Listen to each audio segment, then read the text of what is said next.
Assalamualaikum warahmatullahi wabarakatuh. Halo teman-teman, selamat mendengarkan podcast Islam bersama Mbak Bunga.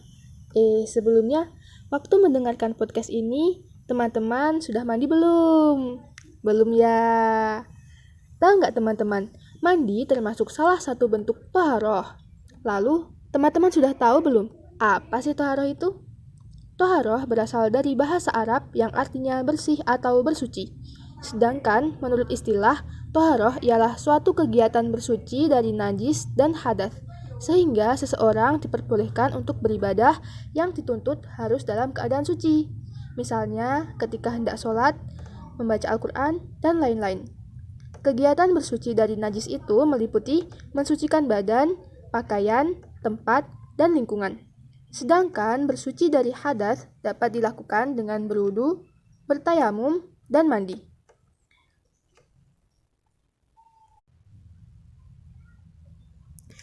Dalil-dalil yang menganjurkan supaya kita bersuci antara lain Surat Al-Muddatsir ayat 4-5. Bismillahirrahmanirrahim. Wa thiyabaka fatahhir warrujza fahjur. Dan pakaianmu bersihkanlah dan tinggalkanlah berbuatan dosa. Quran Surat Al-Muddatsir ayat 4-5. Kemudian Surat Al-Baqarah ayat 222. Bismillahirrahmanirrahim. Innallaha yuhibbut tawwabina wa yuhibbul mutatahhirin. Sesungguhnya Allah menyukai orang-orang yang bertaubat dan menyukai orang-orang yang mensucikan diri. Quran Surat Al-Baqarah ayat 222. Kemudian hadis Nabi yang diriwayatkan oleh Muslim yang berbunyi At-tahuru syatrul iman, yang artinya kebersihan itu sebagian dari iman. Hadis riwayat Muslim dan Abu Sa'id Al-Khudri. Seseorang muslim yang akan mengerjakan sholat wajib bersuci terlebih dahulu dari hadas maupun najis, karena bersuci merupakan syarat sah untuk mengerjakan sholat. Nabi SAW bersabda, An Abi Bakrah qala Rasulullah SAW, la yaqbalullahu sholah bi ghairi tuhuri wala shadaqah min hulul, yang artinya Allah tak akan menerima sholat tanpa bersuci dan tak menerima sedekah dari harta curian. Nah, teman-teman, sudah tahu kan apa itu toharoh? Apa ya tadi? Oh iya, toharoh itu bersuci dari najis dan hadas. Lalu, apa itu najis dan hadas? Apa ya perbedaannya? Najis berasal dari bahasa Arab yang artinya kotoran.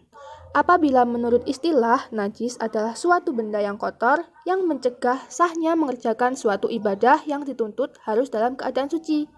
Sedangkan kata hadas berasal dari bahasa Arab yang artinya suatu peristiwa, sesuatu yang terjadi, atau sesuatu yang tidak berlaku. Sedangkan dalam istilah adalah keadaan tidak suci bagi seseorang sehingga menjadikannya tidak sah dalam melakukan ibadah.